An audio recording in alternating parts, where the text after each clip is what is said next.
মাননীয় সংসদ সদস্য কবির তালুকদার একমাত্র ছেলে রওশন আরশাদ তালুকদারকে খুন করা হয়েছে।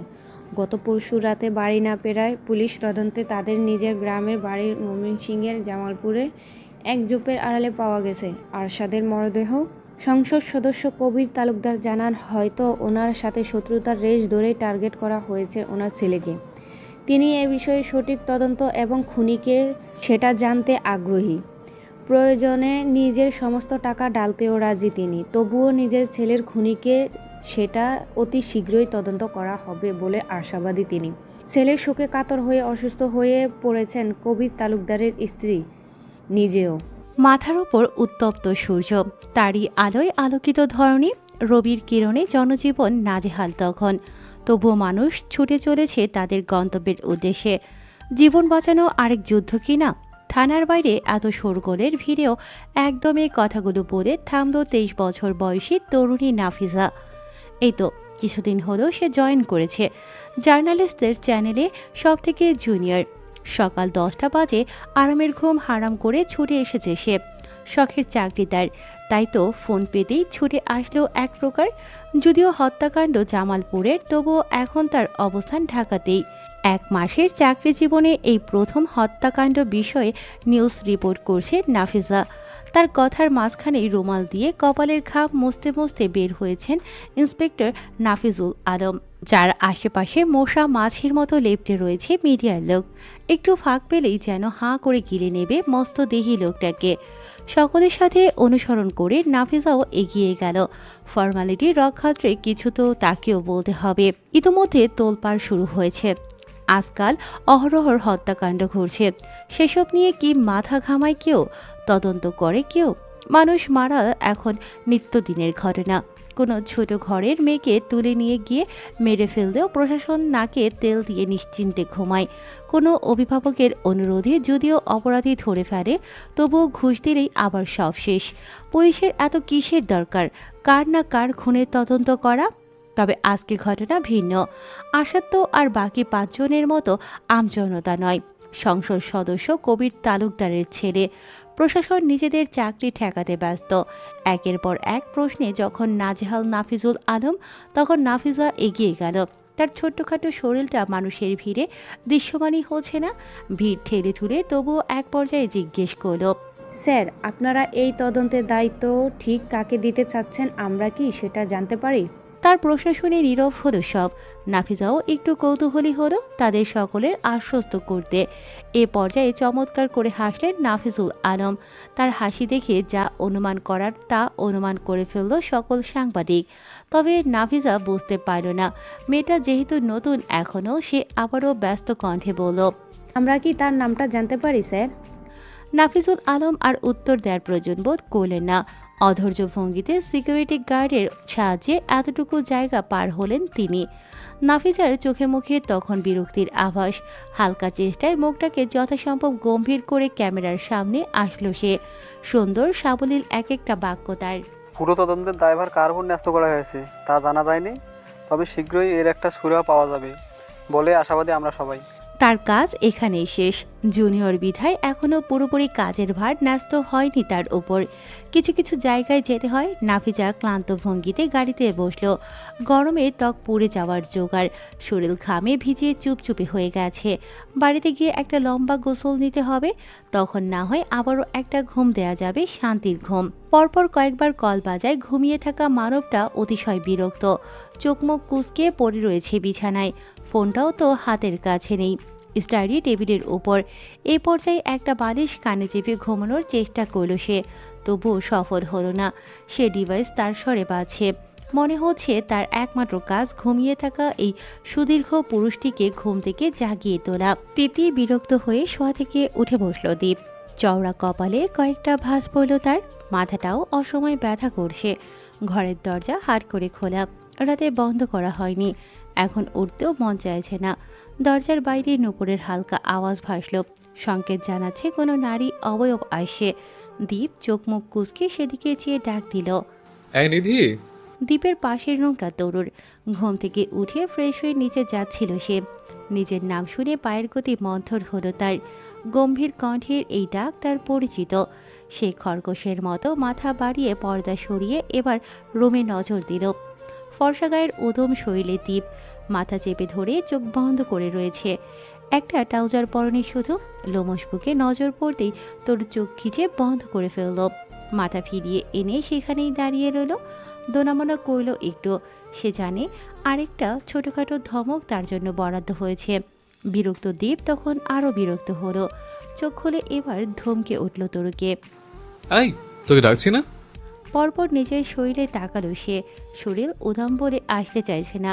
হাতের কাছে টি শার্ট নেই, থাকলে পরা যেত। সেই শরীরে পেটের একটু উপর পর্যন্ত কাঁথা টানল। তরু এবার আশ্বস্ত হয়ে রুমে প্রবেশ করলো। ছোট ছোট পদক্ষেপ তার। রুমে ঢুকতে ঢুকতে জবাব দিল। ছোট বোনের সামনে উধাম হয়ে বসে আছো কেন? আজ বাদ দাও, ডাকলে কেন তাড়াতাড়ি বলো। তোমার মতো আজাইরা বসে নেই আমি।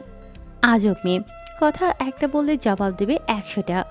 দ্বীপ আরও বিরক্ত হলো। তরুর সাথে কথা বাড়ানো এক প্রকার মূর্খতা ভেবে সে চুপ রইল। তবুও ঠান্ডা গলায় আদেশ ছুড়ে দিল। ফোনটা দে তো। এতটুকু কাজের জন্য আমায় ডাকছো? নিচে উঠলে কি হতো?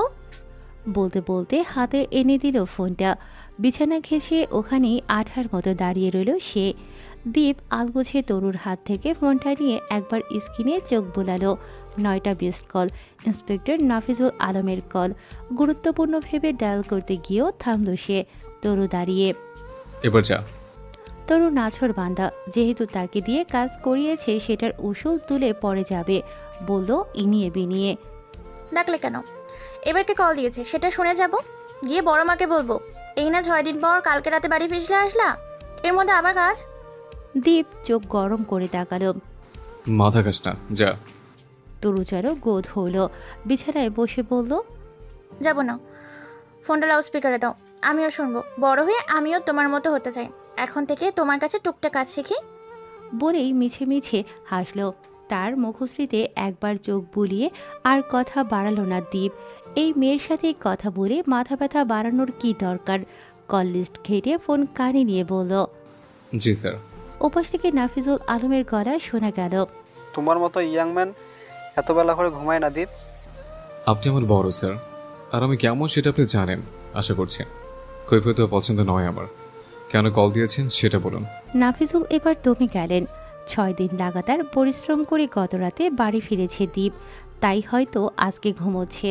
ছেলেটা এত কাটসাট করে কথা বলে, মাঝে মধ্যে ওনার মনে হয় এই ছেলের ভেতরে শব্দশূন্যতা আছে, কথাই জানে না হয়তো। অদ্ভুত। তুমি যেহেতু ঘুমেছিলে তাই কিছু জানো না। এমপি কবির তালুকদারের ছেলে আসাদ খুন হয়েছে, আর আমি এই ইনভেস্টিগেশনের দায়িত্বটা তোমায় দিতে চাচ্ছি। দেখো, আমি জানি তুমি কালকেই একটা কেস সলভ করছো, বাট এসব করে এমন প্রতিনিয়ত করতেই হয়। তুমি বুঝতে পারছো নিশ্চয়ই। জানি স্যার। ডেড বডি ফরেন্সিক ল্যাবে পাঠান, আমি একটা থাকছি। আর কথা বাড়ালো না দ্বীপ।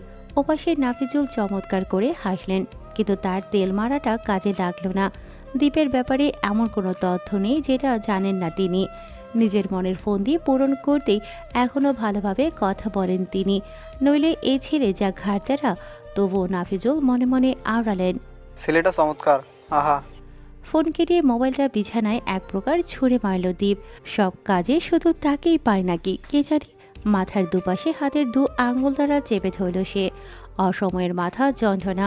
তরু এক দৃষ্টিতে চেয়ে রইল খানিকক্ষণ। কতক্ষণ পর উঠে গিয়ে হাতে করে একটা টি শার্ট এনে হাতে দিল দ্বীপের। এক পলক চেয়ে সেটা হাতে নিল দ্বীপ। তরু হা করার পূর্বেই হাতের ইশারায় বাইরেটা দেখিয়ে আদেশ দিল। সোজা চলে যাবে, কানের মাথা গেলে কেলে ফেলবো একদম। তার হুমকিতেও তরুর মধ্যে ভাবান্তর হলো না। তাকে দেখে মনে হচ্ছে সে এসবে অভ্যস্ত। তরু ভালো মেয়ের মতো সরে দাঁড়ালো। দীপকে ওয়াশরুমে যাওয়ার জন্য জায়গা দিল, নিজের মতো বলল। তুমি ওয়াশরুমে যাও, আমি বিছানাটা গুছিয়ে দিয়ে চলে যাব। এত ভালো কথা শুনিয়ে ভ্রু কুঁচকাল দ্বীপ। তবুও কথা না বলে সোজা ওয়াশরুমে চলে গেল। তরু ঝটপট বিছানা গুছিয়ে নিচে চলে এলো। দ্বীপের নতুন কেসের কথা সবাইকে জানাতে হবে। ওয়াশরুম থেকে বের হয়ে তরুকে না দেখে স্বস্তির নিঃশ্বাস ছাড়ল দ্বীপ। বেয়াদব মেয়ে, কলিজা চিবিয়ে খেয়ে ফেলেছে একদম, অসহ্য। ডাইনিং টেবিলে তখন তরুর 3 মা, দ্বীপের বড় ভাইয়ের বউ আর তার মেয়ে দোয়েল। বাড়ির 3 কর্তা আর দ্বীপের বড় ভাই নিজেদের অফিসে, ছোট সদস্য নাদিম স্কুলে। এই তো তাদের টুকটাক গোছানো সংসার, সুখী সংসার। তরু আজকে কলেজে যাবে না। ডাইনিং রুম থেকে তাদের কথার আওয়াজ আসে। দীপ একদম রেডি হয়ে নামলো। শার্টের হাতা ফোল্ড করতে করতে সিঁড়ি বেয়ে নামছে সে। লম্বা চওড়া দেহটার হাঁটার ধরন চোখে পড়ার মতো। রাত করে ঘুমানোর ফলে চোখ মুখ হালকা ফোলা, তখনও তার মাথায় এক ঝাঁক চুল এত ঘন, কিছু আবার অযত্নে কপালে ঠাঁই পেয়েছে। ভারী অদ্ভুত লাগে দেখতে, কেমন বেপরোয়া বেপরোয়া ভাব। তাকে দেখে তড়িঘড়ি নাস্তা সাজালেন জাহানারা। দীপ চেয়ার টেনে বসতে বসতে একবার তরুর দিকে তাকালো। মহারাজার স্টাইল দেখে সে চাইতেই মুখ ভ্যাংচাল তরু। এরপর খাওয়ায় মনোযোগ দিল। দীপ একটু বিরক্তি নিয়ে খেতে বসলো। ফাঁকে একবার চুলে হাত গলিয়ে সেগুলোকে উপরে ঠেলে দিল। তন্মধ্যে দোয়েল মায়ের কোল থেকে কান্না জুড়ে দিল। আমি ছোট আব্বুল কোলে যাবো। আরিশা, দীপের একমাত্র বড় ভাইয়ের বউ, সে মেয়েকে বোঝাতে চাইল। ছোট আব্বু খেয়ে নে কাম্মু, পরে যেও। দীপ দোয়েলের দিকে হাত বাড়িয়ে বলল, দিন ভাবি, আসো আম্মু। দোয়েল তার কোলে গিয়ে শান্ত হয়ে বসে রইল। মেয়েটা দীপ বলতে পাগল। খাবার বাড়তে বাড়তে তরুর মা শাসালেন দীপকে। হ্যাঁ রে দীপ, কালকে রাতে এসেছিস, কই একটু বিশ্রাম করবি তা না, আজকে আবার আরেক কাজ। বলি তুই ছাড়া কি এরা আর কাউকে পায় না? এই আরিশা, তুমিও বসে পড়ো। বসছি মেজমা। মায়া বেগমের কথায় দীপ সরাসরি তাকালো তরুর দিকে। তীক্ষ্ণ ক্ষুরধার চোখের চাহনি, তার মুখ আজীবনের মতো হাসিবিহীন। এর জন্যই তখন এভাবে ভ্যাটকালো। তরু আবার তার দিকে চেয়ে ফিক করে হেসে দিল। দীপ চোখ রাঙালো। তো কি আমি আমার অ্যাসিস্ট্যান্ট রেখেছে? কথা লাগানো ছাড়ার কাজ নেই পরবাদ দিয়ে? কথার মাঝেই থামিয়ে দিল তরু। পড়া নিয়ে কিচ্ছু বলবো না, পড়ালেখা আমি ভালো। এত ভাব আসে কোত্থেকে? জাহানারা ধমক দিলেন ছেলেকে। আহা দীপ, বকিস না। তোর কথা এসে বললে ও কি তোর অ্যাসিস্ট্যান্ট হতে হবে? তরু যেন সুযোগ পেল খানিক। আকাশ ছুঁতে পারার মতো আনন্দ তার মুখে ছটফটে। সে ইনিয়ে বিনিয়ে জানালো, এখন না হই, ভবিষ্যতে আমি তোমার অ্যাসিস্ট্যান্ট হব, দেখে নিও। তরুর এক কথা ডাইনিং রুমটায় একটা ছোটখাটো বজ্রপাত পড়ার মতোই শোনা গেল। নীলিমা মুখে আঁচল চেপে বললেন, তুই তো রক্ত দেখে অজ্ঞান হয়ে যাস রে তরু, তুই আবার দীপের অ্যাসিস্ট্যান্ট হবি? আরিশাও হেসে দিল। তরু বিরক্ত হলেও সেটা প্রকাশ করল না। তার মনে আরেক বুদ্ধি চলছে, যে করেই হোক সেটা সফল করতেই হবে। আর এই বুদ্ধি সফল করতে গেলে এখন তাকে দীপের সাথে ভালো ব্যবহার করতে হবে। এসব কথার জবাব পরে দেয়া যাবে। দীপ খাওয়া শেষে উঠে গেল। দোয়েলকে বলল, আব্বু আসার সময় চকলেট নিয়ে আসবো আম্মু, এখন মায়ের করে যাও। আরিশার খাওয়া তখনও হয়নি, মাত্রই বসেছে সে। দীপের দেখা দেখি তরুও উঠে পড়ল। তাকে দেখে দীপ বলল, তুই নে। ছোট আমর করে দাও, আমি এখন কোচিংয়ে যাব। দীপ ছোট চোখে চাইল। তোর এখন কিসের কোচিং? তরু আর কথা না বলে উপরে চলে গেল। নীলিমা দোয়েলকে কোলে নিল। দীপ বাড়ির বাইরে এসে বাইকের কাছে যেতেই তরু তড়িঘড়ি করে সামনে আসলো। তাকে দেখে দীপ ভ্রু কুঁচকালো।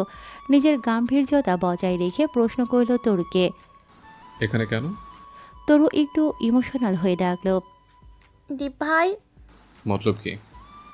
আসলে রিক্সা নিয়ে যেতে আমার ভালো লাগে না। আজকে এত গরম, গাড়িতেও যেতে মন চাইছে না। তুমি তো বসুন্ধরার দিকে যাচ্ছ, আমি একটু ড্রপ করে দিবে?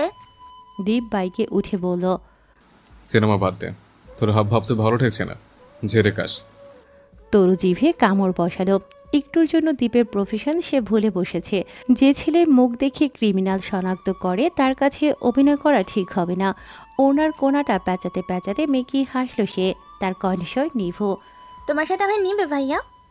দীপ মুখটাকে আরও কুঁচকে ফেলল। তরুর দিকে কেমন করে যেন চাইল। দাঁত পিষল রাগে। সেটাকে খানিক দমন করে পাল্টা প্রশ্ন করল, তোর কোচিং আজকে বন্ধ, তুই চেয়েছিলে কোচিংয়ের সামনে গিয়ে বলবি দীপ ভাই কোচিং তো বন্ধ, তোমার সাথে নিয়ে চলো না আমায়, তাই না? তরু মনে মনে ভ্যাংচাল।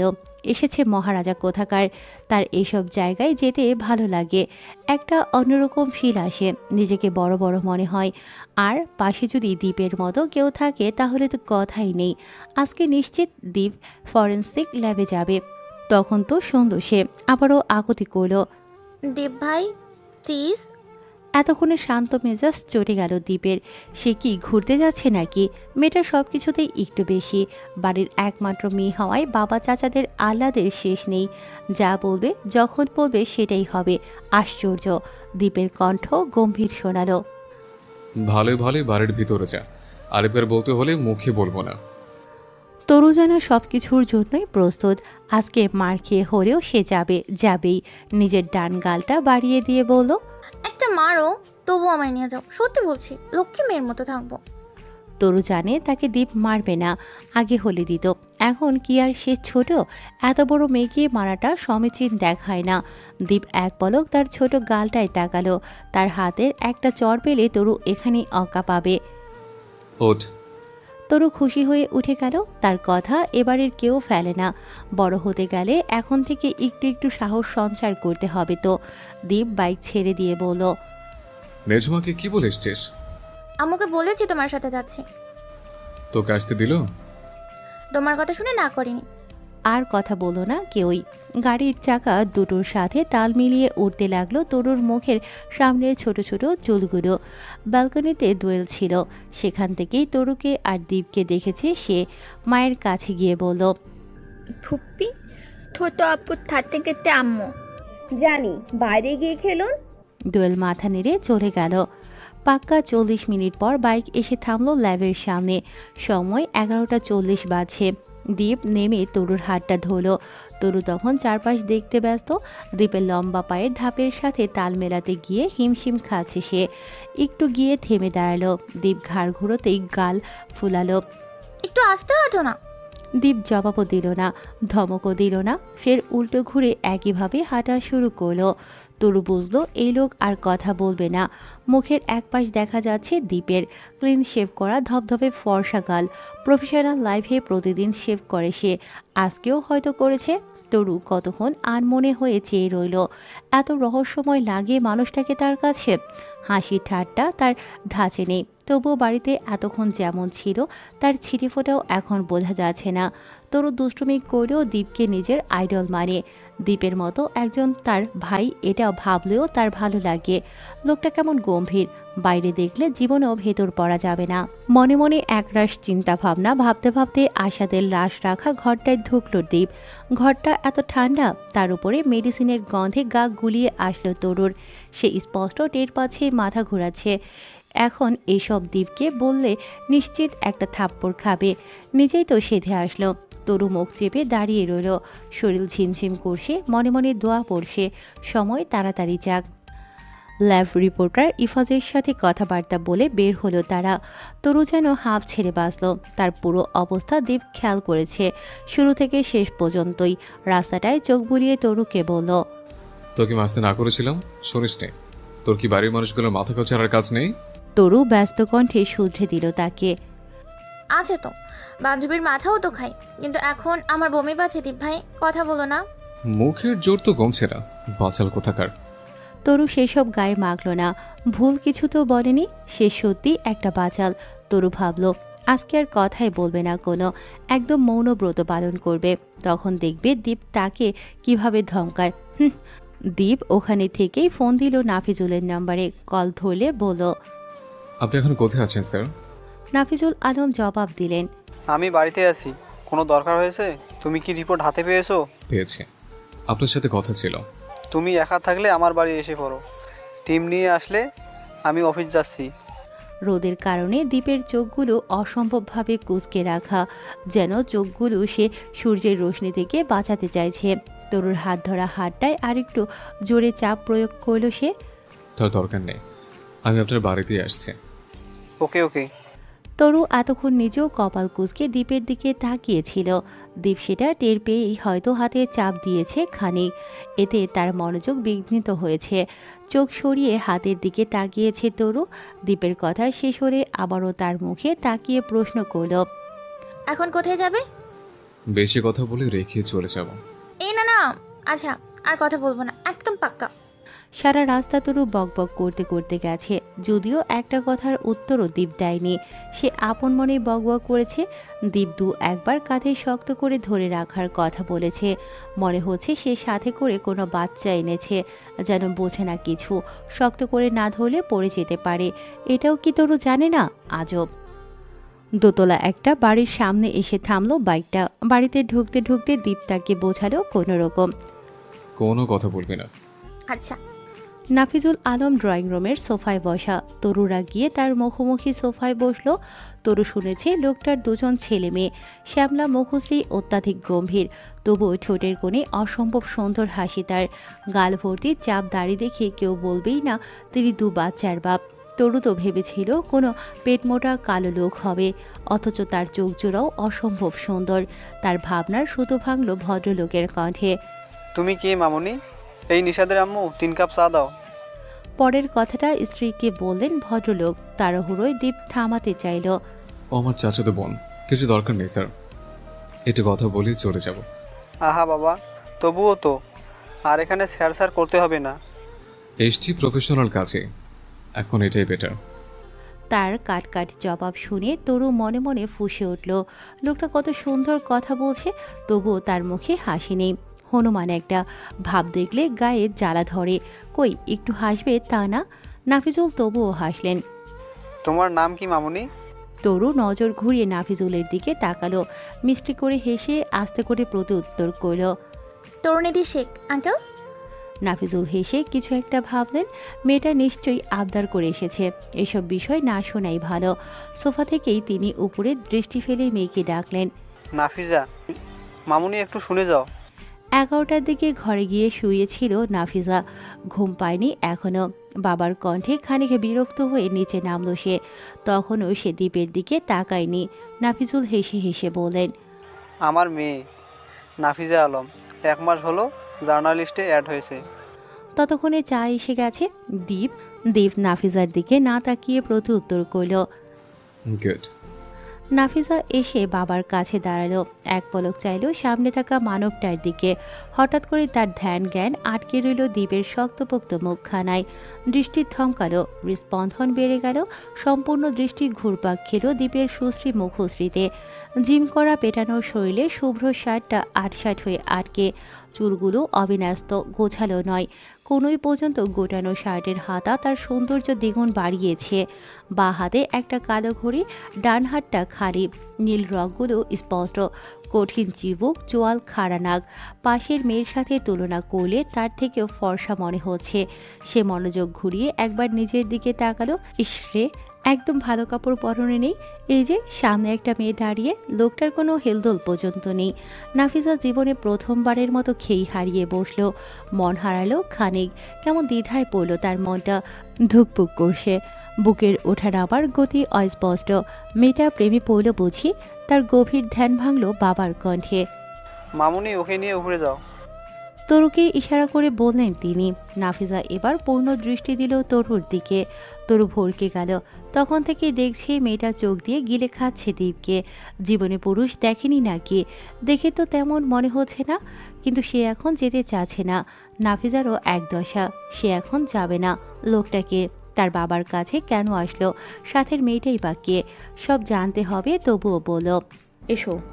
তরুর উসখুস ভাব দেখে দীপ নীরের স্বরে বলল, থাক, যেতে হবে না।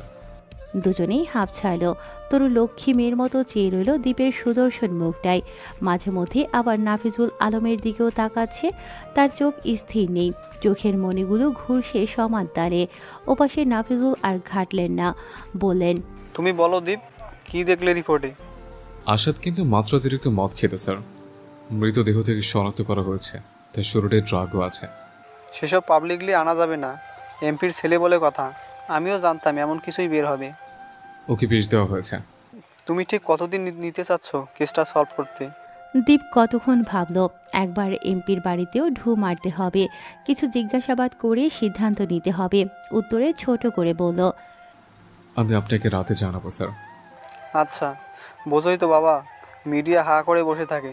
তোমার নামটা যদি পাবলিকলি আনতে চাই না, তবুও তাদের আন্দাজ শক্তি এতক্ষণে ধরে ফেলেছে। এই মিডিয়া একদম অসহ্য। এতক্ষণ নাফিসা দীপের দিকে তাকিয়ে থাকলেও এবার বাবার দিকে তাকালো। সে মৃদু ধমকে বলল, আব্বু, তুমি কিন্তু মিডিয়ার লোকের সামনে দাঁড়িয়ে মন্দ বলছো। এ কথা পাচার করে দিব কিন্তু। দীপের ঠোঁটের কোণায় এক চিলতে হাসি ফুটে উঠল। কেউ দেখার আগেই তা মুছেও গেল। পাশে বসে তরুও টের পেল না। দীপ খানিক ধাতস্থ হয়ে বলল, তবুও নিজের মেয়েকে সে অসহ্য চাকরিতে দিলেন স্যার। নিজের কথা শুনে নাফিসা একটু খুশি হলো। তার মানে লোকটা খেয়াল করেছে তাকে। তার হাবভাব চঞ্চল, ইনিয়ে বিনিয়ে চাইছে দীপ তার দিকে একটু তাকাক। দীপ আর বসল না, উঠে দাঁড়িয়ে ওনাকে বলল, আসি স্যার। নাফিসা হড়বড় করে বলল, আরে কিছু খেয়ে যান। এতক্ষণ পরে তরু মুখ খুলল। আমরা মাত্রই খেয়ে এসেছি আপু, আরেকদিন আসবো না হয়। দীপ আর দাঁড়ালো না। তরুর এতটুকু কথাও তার সহ্য হলো না। বাইরে এসে তরুর দিক চাইলেও প্রশ্ন করল, তুই খেলি কখন? তরু নিজের হয়ে সাফাই গাইল, আরে তোমার মুখ দেখে মনে হলো তুমি বিরক্ত, তাই তোমার হয়ে বললাম তোমার উচিত আমাকে ধন্যবাদ দেওয়া। পরে বিড়বিড় করে বলল, সবসময় তো দেখে মনে হয় বিরক্ত সব। তোকে নিয়ে আমি আর কখন এখানে আসবো ভেবেছিস? তরু কুলকিনারা হারিয়ে ফেলল, অধৈর্য হলো। আরে আজব, ওটা তো কথার কথা বললাম। একটা কথা বলো তো, নাফিজুল আঙ্কেল তোমার সাথে এত ভালোবাসে কথা বলেন কেন? দেখে মনে হলো তেল দিচ্ছেন। মধ্যম ভালো না, তাই না? তরু ভাবল তাকে জবাব দেবে না, সবসময় যা হয়। কিন্তু দীপ অদূরে তাকিয়ে মুখ খুলল। মেয়েটাকে দেখেছিস? আমার ঘাড়ে গোছাতে চাচ্ছেন। সে নিজেও কথাটা ভাবল, তার মানে সেই ঠিক। এই ভদ্রলোকের হাবভাব ঠিক লাগেনি তার কাছেও। দুজনেই আর কথা বলল না। তাদের গন্তব্য এখন এমপি কবির তালুকদারের বাড়ি। তাদের চলে যাওয়ার পর নাফিসা বাবার সাথে বসে বলল, এনাকেই তদন্তের দায়ভার দিচ্ছ আব্বু? তাহলে সেটা সামনে আনছো না কেন? তুমি বুঝবে না আম্মু। নাফিসা যা বোঝার বুঝে ফেলল। অতটুকু বোঝার বয়স তার হয়েছে, কিন্তু তার উদ্দেশ্য এখন ভিন্ন। একটু আস্তে বাবাকে প্রশ্ন করল, সাথের মেয়েটাকে? দীপের চাচাতো বোন। চায়ের কাপে চুমুক দিতে দিতে বললেন তিনি। নামটা শুনে কৌতূহল জাগলো নাফিজার মনে। ছেলেটার নাম জানতো উৎসুক সে। বাবার কাছ ঘেঁষে এলো আর একটু উৎসুক কণ্ঠে জানতে চাইল, ওনার নাম কি আব্বু? নাফিজুল আলমের ঠোঁটের কোণটা আরেকটু লম্বা হলো। ভদ্রলোক হাসলে চমৎকার লাগে দেখতে। নাফিসা তখনও চেয়ে বাবার দিকে। তিনি আলগোছে একবার মেয়ের দিকে চাইলেন, পরপর দীপ বের হয়ে যাওয়ার দরজার দিকে চেয়ে ধীর কণ্ঠে ধিমি আওয়াজে আওড়ালেন, সিআইডি অফিসার ত্রিদীপ শেখ। মস্ত বড় আলিশান বাড়ির সামনে এসে থামল দীপের কালো রঙা বাইক। রাস্তার দুপাশে পাহাড়ি দোকান আর বড় বড় বিল্ডিংয়ে এক অগাধ সমাহার। পিচঢালার রাস্তায় একটু পরপর রিস্কার টুংটাং শোনা যাচ্ছে। তরু আপন মনে ওই উত্তপ্ত পরিবেশ দেখছে আর এগোচ্ছে। বাড়ির বাইরে সুউচ্চ দরজা, যেটা আপাতত বন্ধ। মার্বেল খচিত দরজায় সুন্দর করে লেখা তালুকদার মঞ্জিল। সময় কটা হবে? এই তো দুপুর 2:30 বাজছে। আকাশের সূর্যটা আপন মনে দ্রুতি ছড়াচ্ছে। তার তাপ যেন শুধু দ্বীপের জন্যই সৃষ্টি হয়েছে। এমন একদম বন্ধ দুপুরে মাথার রং দাউ দাউ করে জ্বলছে দ্বীপের। গরমের কারণে অতিষ্ঠ লাগছে সব কিছু। শরীরেও ধুলো ময়লা ভরপুর, সাথে আরেক আপদ যার নাম তরু। অথচ দেখে মনে হচ্ছে সে মেয়ের গরমের প্রতি তেমন মনোযোগী নেই। ব্যস্ত পায়ে এগিয়ে যাচ্ছে সে। বিরিয়ানির এলাচির মতো অবজ্ঞা করছে দ্বীপকে। কি আশ্চর্য! দ্বীপ গেটের সামনে আসার পর দারোয়ান পথ আটকালো। তরু বিরক্ত হলো, চোখ ছোট করে চেয়ে রইল। সাথে বিরক্তির আভাস ফুটে উঠল দ্বীপের চোখে মুখেও। তবে তা প্রকাশ করল না। সে পুরুষ জিজ্ঞেস করল। ছটফটে তরু মুখ খুলে ফেলল, আপনার বাপ? দারোয়ান থতমত খেলেন। দ্বীপ একবার জ্বলন্ত চোখে তরুর দিকে তাকালো। তার কটমট দৃষ্টি দেখে তরু চুপ মেরে গেল। মুখে এক মস্ত বড় অদৃশ্য তালা ঝুলিয়ে সে নীরবে দ্বীপের কার্যক্রম দেখায় মনোনিবেশ করল। দ্বীপ একবার নীরবে নিভৃতে দেখে নিল তরুকে, আরেকবার দারোয়ানের দিকে চেয়ে গমগমে স্বরে জবাব দিল, আপনাদের এমপিকে বলুন তার ছেলে হত্যাকাণ্ডের তদন্তকারী crime investigation officer Tridip Sheikh এসেছে। দারোয়ান তাড়াহুড়ো ভঙ্গিতে কল দিল কাউকে। তার থেকে প্রায় 3-4 মিনিট পরে দরজা খুলে দেয়া হলো। খোলা দরজার দিকে চেয়ে তরু হা হয়ে রইল। এত গার্ড, সব লোকের পরনে কালো শার্ট। দেখে মনে হচ্ছে ডাকাত। বাবা, কত নিরাপত্তায় থাকে এরা। এ তো একদম বন্দি জীবনের মতো লাগছে তার কাছে। কোথাও গেলে গার্ড, খেতে বসলে গার্ড, ঘুমোলেও গার্ড নিয়ে ঘুমোয় কিনা কে জানে। এত লোক ডিঙিয়ে এদেরকে মারার ক্ষমতা কারো আছে নাকি? তরুর এখন মনে হচ্ছে খুনটা নিশ্চিত পরিচিত কেউ করেছে, আত্মীয় কিংবা অন্য কেউ। আর তাছাড়াও খুনটা এখানে হয়নি। বাড়িতে ঢোকার পর দীপকে আলাদা রুমে যাওয়ার কথা বলা হলো। শুধু সে একাই। কবির তালুকদারের আলাদা এক রুম আছে, সেখানেই যেতে হবে। বাইরের কেউ এসব শুনুক সেটা ভদ্রলোক চাচ্ছেন না। কিন্তু তরুর এক কথা, সেও যাবে। যদি নাই গেল তবে এখানে এসেছে কেন? নিশ্চয়ই এই গরমের মধ্যে রাস্তার ধুলো খেতে আসেনি সে। শক্তমুখে দীপকে জানিয়েছে তার একমাত্র মনের কথাখানা। একমাত্র মানে তার কথার নড়চড় হবে না। এমপির পিএ সাজ্জাদ টকবগে এক যুবক। সে পুরুষ, দেখে মনে হচ্ছে কাজের প্রতি সে খুবই একনিষ্ঠ, যার একমাত্র কাজ এমপির কথা মেনে চলা। পাশে তরুকে দেখে এগিয়ে এলো সাজ্জাদ। কণ্ঠে কিছুটা আদেশ আর কিছুটা ভয় মিশিয়ে বলল, তরুর থেকেও বেশি একরোখা দ্বীপ। এমন চামচার আদেশে তার রক্ত ফুটে উঠল। তবুও মুখ শান্ত দেখা যাচ্ছে। অতি সহজেই সে রাগে না। প্রচুর ধৈর্যশীল পুরুষ দ্বীপ। এসব তার কাছে থার্ড ক্লাস ব্যাপার। যে পুরুষ রাগের মাথায়ও শান্ত থাকতে পারে সেই সুপুরুষ। যদিও সে তরুর বাধ্য নয়, তবুও সাজ্জাদের মুখের এইটুকু আদেশের মনোভাব তার ভালো লাগেনি। সে নিজের দুই হাতের প্যান্টের পকেটে ভোল, সোজা দাঁড়িয়ে কাট গলায় বলল, আমি আপনার কিংবা আপনার স্যারের বাচ্চাটা গোলাম নই। এখানে এসেছে এটাই বেশি। আমি বললে ওনাকে যেতে হতো আমার কাছে। সো নো মোর ওয়ার্ডস।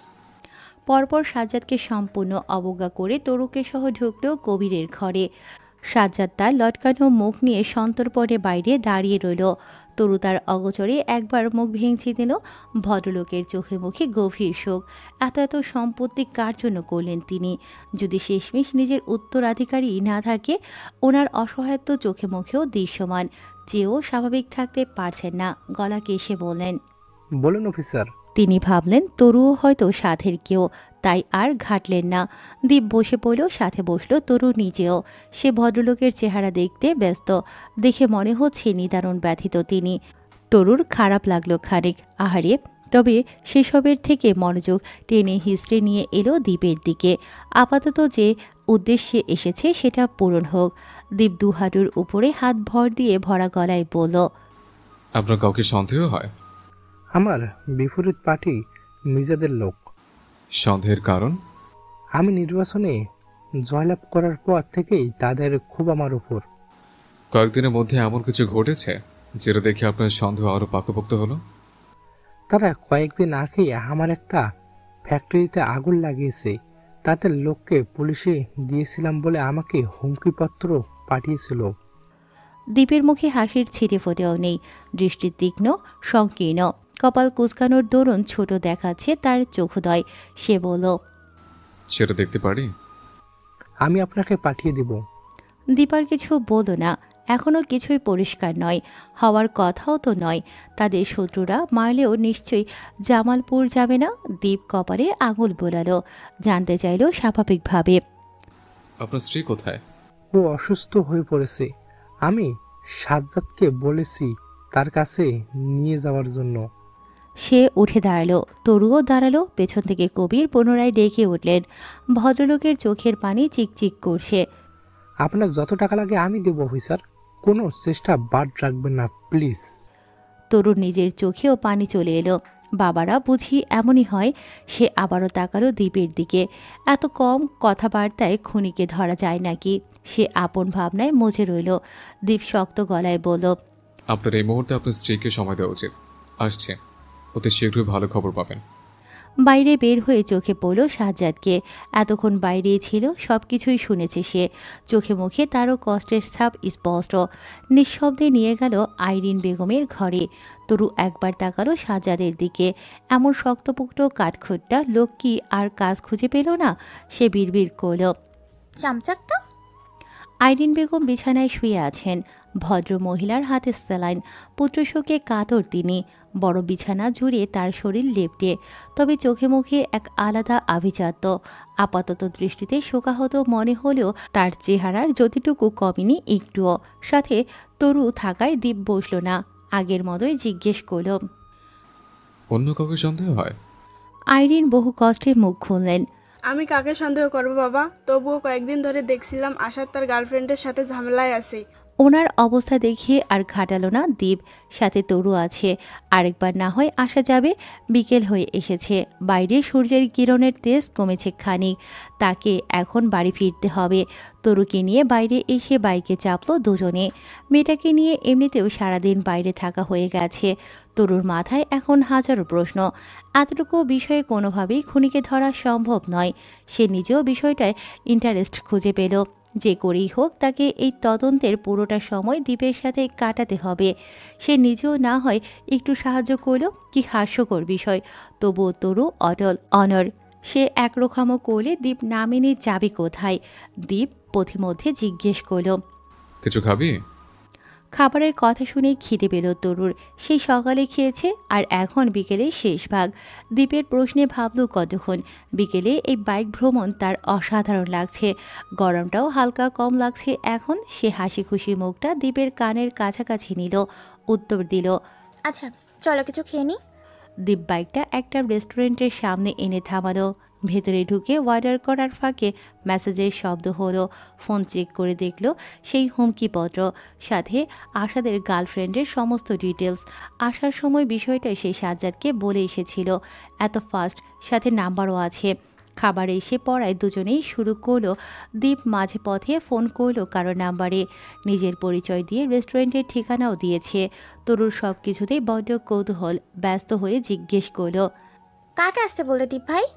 তেরা লোক জবাব দেয়নি। তরুর মাঝে মাঝে এত রাগ হয়, এত রাগ হয়। কথা বললেও সমস্যা নাকি এই লোকের? নিজের দম্ভে যেন মাটিতে পা পড়ে না তার। সে বিড়বিড় করলো মনে মনে, অহংকারী, অহংকারী। তখন মাগরিবের আজান শেষ। চারপাশে হলুদ আভা। রাস্তায় একে একে কৃত্রিম আলোগুলো জ্বলে উঠছে। বসে থাকতে থাকতে তরু অধৈর্য হয়ে উঠল। আজকের মতো নিশ্চুপ আর ধৈর্যের পরীক্ষা সে তার এ জীবনে কোনোদিন দেয়নি। আশ্চর্য! অথচ দিয়ে ফোন টিপছে। তরু কয়েকবার জিজ্ঞেস করেও যখন উত্তর পেল না তখন বলল, কি দেখো এত ফোনে? এবার তো চোখ দুটো নষ্ট হবে। দীপ ফোন থেকে চোখ তুলল। তরুর কথায় সে খানিক আশ্চর্য হলো। যে মেয়ে নিজে সারাদিন ফোন টিপে সে তাকে উপদেশ দিচ্ছে। সে ভ্রু উঁচিয়ে শোধায়, তুই বলছিস আমাকে এই কথা? তোর ফোন কোথায়? দীপের কুচকানো ভ্রু দুটো দেখে বোকার মতো এদিক সেদিক দৃষ্টিপাত করল তরু। সে নিজের ফোন আনতে ভুলে গিয়েছিল বলল, সেটাই তো, তোমার চক্করে পড়ে ফোনটা আনতে ভুলে গেছি। এখন নিজেকে অসহায় লাগছে দীপ ভাই। বলো না কার জন্য অপেক্ষা করছো? তরুর কথা শেষ হতেই সেখানে এসে দাঁড়ালো আরেক রমণী। তার পায়ের শব্দে তরু মাথাটা ঘুরিয়ে সেদিকে চাইল। তরুণীর পরনে গোলাপি থ্রি পিস, মেকআপ নেই তার মুখে। সুন্দর লাগছে। তরুর কাছে মেয়েটাকে নজর করা সুন্দরী মনে হলো। ছিমছাম মুখের কাঠামো, ঘন কালো ভ্রুগুলো মেয়েটার সৌন্দর্য দ্বিগুণ বাড়িয়েছে। তরু অজানায় হিসেব নিকেশ করে আপ্লুত হয়ে উঠল। তার আন্দাজ যদি সঠিক হয়, সে খুশিতে আটখানা হয়ে উঠল। এই গম্ভীর যন্ত্র প্রেম করে নাকি? আবার তাকে দেখাতেও এনেছে। এক কাজে এসে দুই কাজ হয়ে গেল। তার ছোট মন প্রফুল্ল হলো। আজকে বাড়িতে গিয়ে সবাইকে জানাবে। জানাতেই হবে দীপ প্রেম করছে। তলে তলে তাহলে এই? দীপকে চোখ দিয়ে ইশারা দিল সে। দীপের চোখ পড়তে দুষ্টু হেসে বলল, ভাবি নাকি? সে চোখ রাঙালো, চোখ দিয়ে শাসালো তরুকে। আপাতত এই আগাছার সাথে কথা বলে লাভ নেই। হালকা কেশে সেই তরুণীকে বলল, বসুন মিস। পিঙ্কি, বসতে বসতে জবাব দিল পিঙ্কি। দীপ্ত জিজ্ঞেস করলো, আশাদের সাথে আপনার সম্পর্ক কতদিনের? তরু ভেবাচাকা খেলো। তার হৃদয় ফাটা বেলুনের মতো চুপসে গেল। সকল ভালো লাগাগুলো কর্পূরের ন্যায় বিদায় নিল। এই লোককে দিয়ে কোনোদিন প্রেম সম্ভব নয়। তরু দেখল পিঙ্কির উসখুস ভাব। মেয়েটা হয়তো ভয় পাচ্ছে। সে মাথা থেকে সব ঝেড়ে ফেলল। একটু ইতস্তত করে জবাব দিল পিঙ্কি, 3 বছরের। তরুর কাছে এবার সব পরিষ্কার হলো। ও বলল, আরে আপু, ভয় পাচ্ছেন কেন? পিঙ্কির কপালে সত্যি ঘামের রেখা দিল, যা অতি সূক্ষ্ম। তবুও সেটুকু দৃশ্য দ্বীপের নজর এড়ালো না। জানতে চাইল, ওর সাথে আপনার ঝামেলা চলছিল শুনলাম, এখন? পিঙ্কিকে দেখে মনে হলো মনে মনে সে সাহস সঞ্চয় করছে। দীপ চোখ ফেরালো না, নিঃশব্দে অবলোকন করলো পিঙ্কির মুখটা। তরুর চোখে মুখে কৌতূহলের ফোয়ারা বইছে। পিঙ্কি দুটো দৃষ্টি দেখে ইতস্তত করে মুখ খুলল। আমি ওর সাথে গত 2 বছরে ততটা ঘনিষ্ঠ হইনি, কিন্তু এখন যখন সবাই এটা সম্পর্কে জানে তাই আমি মানি, বুঝতে পারছেন। কিন্তু ইদানিং সে এটা নিয়ে আমাকে ব্ল্যাকমেল করছে, আপনারা বুঝতে পারছেন নিশ্চয়ই। দীপ কতক্ষণ তীক্ষ্ণ চোখে চেয়ে রইল, হিসেব মিলছে না। সব সময়ের মতো তীক্ষ্ণ গলায় বাক্য বান ছুড়ল। সে আপনাকে এমন থ্রেট দেওয়ার কোনো কারণ দেখছি না। বেশিরভাগ ক্ষেত্রে সিরান ঘটে টাকা পয়সার দিকে, কিন্তু আশা যথেষ্ট বড়লোক ঘরের। আসলে স্যার আপনি জানেন কি? জানি না। ও প্রচুর ড্রাঙ্ক করে, মাঝে মাঝে ড্রাগও নেয়। আমি তাই একটু ভয়ে ছিলাম মাতাল অবস্থায় কিনা কি করে। দীপ এবার হালকা আওয়াজে বলতে চাইল। তাই আপনি আশা? পিঙ্কি কথা টেনে নিল। বিশ্বাস করুন আমি ওকে মারিনি। তার চোখে জল। দীপের হাসি আসলেও হাসল না। যতটুকু বোঝার তার থেকেও বেশি বুঝেছে সে, ততটুকু অভিজ্ঞতা এতদিনে হয়েছে তার। আমি অন্য কিছু বলতে চেয়েছিলাম, থাক বাদ দিন।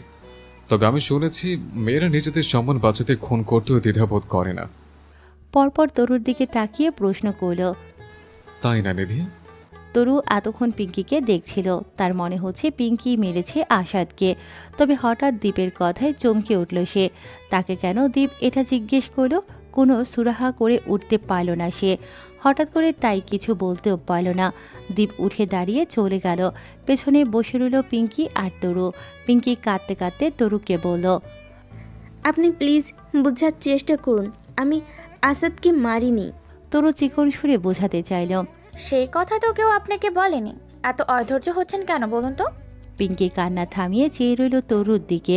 হালকা পাতলা গরনের বাচ্চা মুখটা দেখে তার বিশ্বাস করতে কষ্ট হলো তরু নিজেও একজন অফিসার। মেয়েটার চোখ জোড়া বড্ড মায়াবী, দেখে মনে হয় একটু চঞ্চল। তরু নিজেও চলে যেতে উদ্যত হলো। শেষমেশ পিঙ্কির কাঁধে হাত রেখে বলল, চিন্তা করবেন না, যিনি এই তদন্তের দায়ভার নিয়েছে সে যে সে কেউ নয়। অন্যায় না করে থাকলে অবশ্যই আপনি চিন্তামুক্ত থাকতে পারেন। আসি। তরু আর দাঁড়ালো না। কি জানি দীপ তাকে রেখেই চলে যায় কিনা, সে একটু মায়াবিত, তাই সান্ত্বনা দিল। নয়তো পিঙ্কিকে এসব বলতো না। বাইরে গিয়ে দেখলো দীপ ফোনে কথা বলছে। তার 1 সপ্তাহ সময় লাগবে পুরো ইনভেস্টিগেশনের জন্য। তরু হা হয়ে শুনল সেসব। ফোন কেটে তরুকে কিছু বলার সুযোগ না দিয়ে দীপ সুন্দর করে বলল, ছোট মানুষ কৌতূহল ভালো, হাসতে মন চেয়েছে এনেছে, কিন্তু আমার কখনো কথার অবাধ্য হলে একদম গাল বরাবর একটা খাবি বলে দিলাম। এখন ওঠ। শেষ কথাটা ধমকে বলল দীপ। এই মেয়ের সাথে সারাটা দিন ভালো ব্যবহার করতে করতে সে অতিষ্ঠ। তরু চুপচাপ উঠে বসলো। এখন কোনো কথা বলবে না। এই 7টা দিন একদম চিপকে থাকবে দীপের সাথে। তার জীবনে প্রথম কোনো কেস সে স্বচক্ষে সলভ করতে দেখবে। তবুও তার স্বভাবসুলভ জীবটা বেইমানি করে বসলো। আর কখনো অবাধ্য হলে গাল বরাবর খাবি। দীপ অতিষ্ঠ ভঙ্গিতে গা ঝাড়া দিল। তরু দুহাতে নিজের মুখ চেপে ধরল, মনে মনে জিভটাকে বকে দিল, বেইমান বেইমান। দ্বীপ বাড়ি পৌঁছতে পৌঁছতে এশার আজান শেষ হলো। মায়া বেগম তখন চিন্তায় অতিষ্ঠ হয়ে পড়েছেন। একমাত্র মেয়ে ওনার, কোনো ছেলে নেই। বাড়িতেও মেয়েদের দিকে সে একাই। অতি চঞ্চল তরু একাই মাতিয়ে রাখে সারা শেখ বাড়ি। মায়া বেগম মনে মনে দোয়া পড়ছেন। অস্থির কদম তার। দ্বীপের নাম্বারে কয়েকবার ফোন দিয়েছেন এর মধ্যে। ছেলেটা কল ধরছে না, হয়তো ড্রাইভিংয়ে আছে, কিছু খেয়েছে কিনা তাও তিনি জানেন না। তরুর সময় মতো না খেলে মাথা ঘোরানোর রোগ আছে।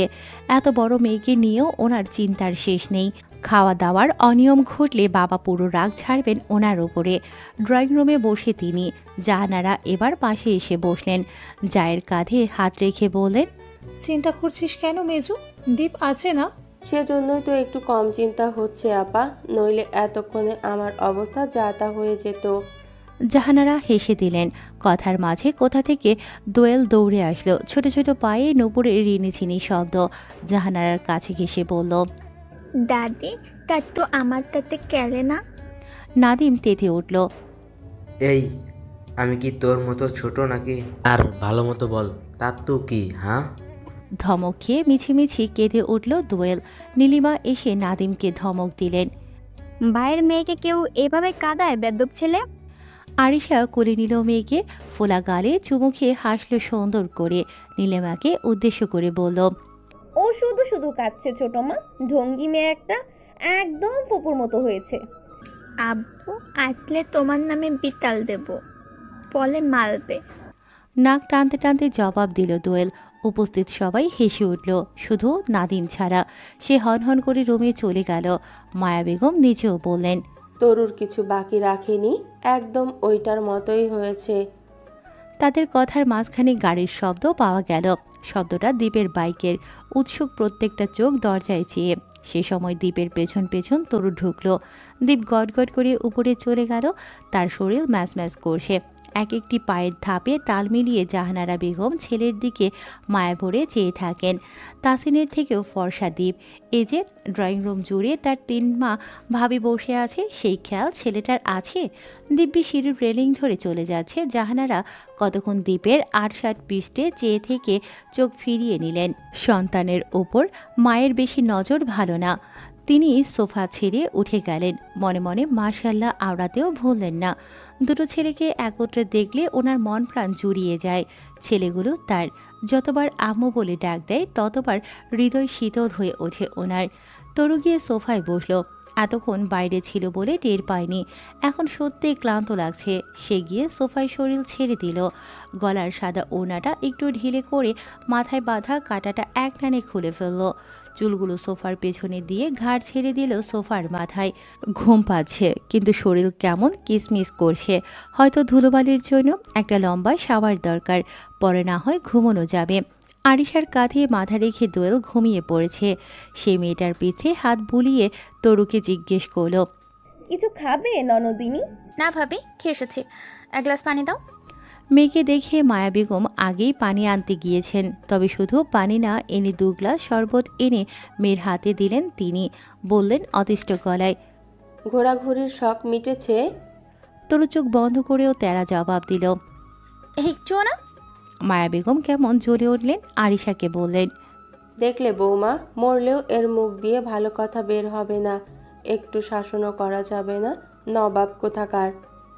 পরপর আওড়ালেন তরুর অপছন্দের কথাটা। তাসিন আসলে বলবে ওর বিয়ের ঘর দেখতে, ঠিক আছে? আরিশা হেসে বলল, ঠিক আছে মেজমা। তরু উঠে পড়ল। এখানে আর থাকবে না, সবাই তার বিয়ে নিয়ে পড়েছে। আশ্চর্য, এখন বিয়ে হয়ে গেলে সে দ্বীপের অ্যাসিস্ট্যান্ট হবে কিভাবে?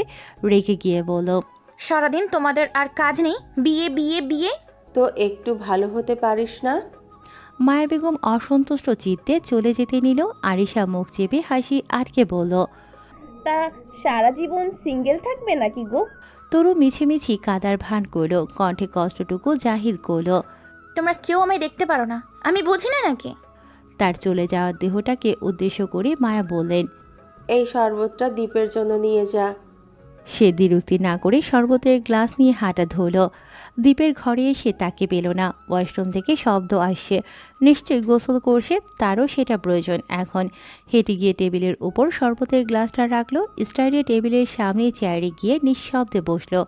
এবার এসএসসি পরীক্ষার দৃশ্যে আনমনাথ আর অচঞ্চল দৃষ্টিজোড়া ঘুলো দ্বীপের টেবিলটার উপর। কতগুলো বই, একটার উপরের কেউ কাবার তার ভালো লাগে না। তরু মনে মনে হেসে ফেলল। এগুলো তো আর গল্পের বই নয় যে প্রচ্ছদ সুন্দর থাকবে। কিসব প্রশ্নবোধক চিহ্ন, মস্তিষ্কের চিত্র আঁকা। সে আর বসল না। দীপকে জ্বালানোর জন্য চিৎকার করে বলল, এই যে অফিসার, আপনার শরবত। দীপ এক ধমক দিল। বের হয়ে থেকে রুমে পেলে গলায় রশি বেঁধে রাখবো, বেয়াদব। তরু যেতে যেতে আরেকবার চেঁচালো, বড় আব্বু, আব্বু, ছোট আব্বু আর তাসিন ভাইয়াকে বললে তোমাকে ভর্তা বানিয়ে ফেলবে। কত বড় সাহস আমাকে থ্রেট দিচ্ছ, এই তরুণী শেখকে। দীপের গলা আর শোনা যায়নি। তরুর পায়ের নুপুরের শব্দ মিলিয়ে গেল, চলে গেছে সে। রাত হয়তো 12টা বাজছে। বাইরে নিকষ অন্ধকারেও তরুর ঘরে আলো জ্বালানো।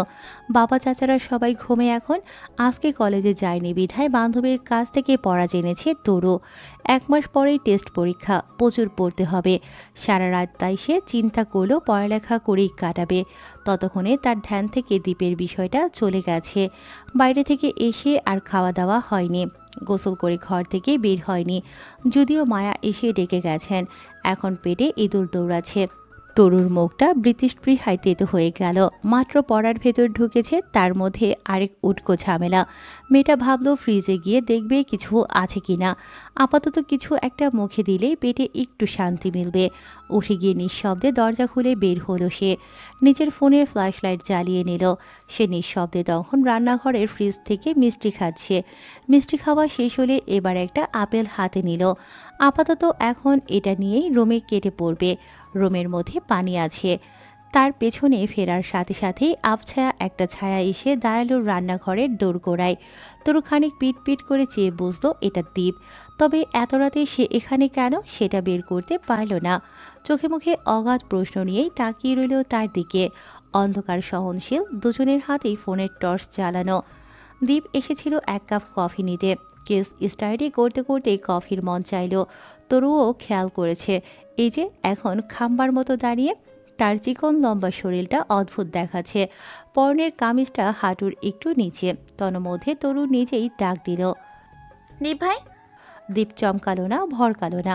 হাতের ফোন এক হাতে নিয়ে আরেক হাতে ট্রাউজারের পকেটে পুরে চলে যেতে যেতে আদেশ করল, আমার রুমে একটা কফি দিয়েছে।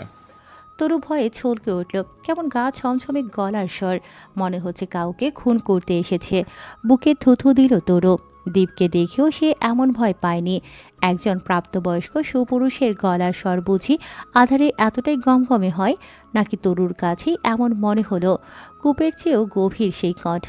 হুকুম জারি করা যার একমাত্র কাজ। সে একবার ভাবল সোজাসাপটা না করবে। সে কি কাজের লোক নাকি দীপ তার হুকুমদাতা। পরক্ষণেই তার মনে পড়ল সারাদিনের কথা। কেসটার কথা সে ভুলেই গিয়েছিল। তার চোখ মুখ চকচক করে উঠল। এখন দ্বীপের রুমে গেলে কতক্ষণ কাটাতে পারবে। এমন দুর্দান্ত জিনিস সচক্ষে দেখতেও তার ভালো লাগে। সে গলা বাড়িয়ে হাঁটতে থাকা দ্বীপের উদ্দেশ্যে বলল, যাও নিয়ে আসছি। দীপ চলে এলো। সে ঠিক যতটা আসতে বলেছে তরু একদম তার উল্টো টোনে বলেছে। কিভাবে এটাকে সারাদিন সবাই সহ্য করে তারাই জানে। মাত্র কয়েকটা ঘন্টা সে কতভাবে নিজেকে শান্ত রাখে সেটা কেবল সে জানে। দীপ ঘরে এলো, গিয়ে নিজের টেবিলের সামনে বসলো। তার কতক্ষণ পর রুমে এলো তরু। দীপের রুমে আরেকটা অ্যাটাচ রুম আছে। নিজের কেসে সমস্ত কাজ সে সেখানেই করে। এমনিতেই সেখানে প্রবেশ কারো নিষেধ। তরু সেখানেই গেল। কফিটা নিয়ে হাতে দিল দ্বীপের। দ্বীপ হাত বাড়িয়ে কফিটা নিয়ে নিল। ঘাড়ের দিকে ব্যথা করছে। এখন একটু বিশ্রাম নিতে হবে। 40% সমাধান শেষ। একবার থেট স্পটে যেতে হবে।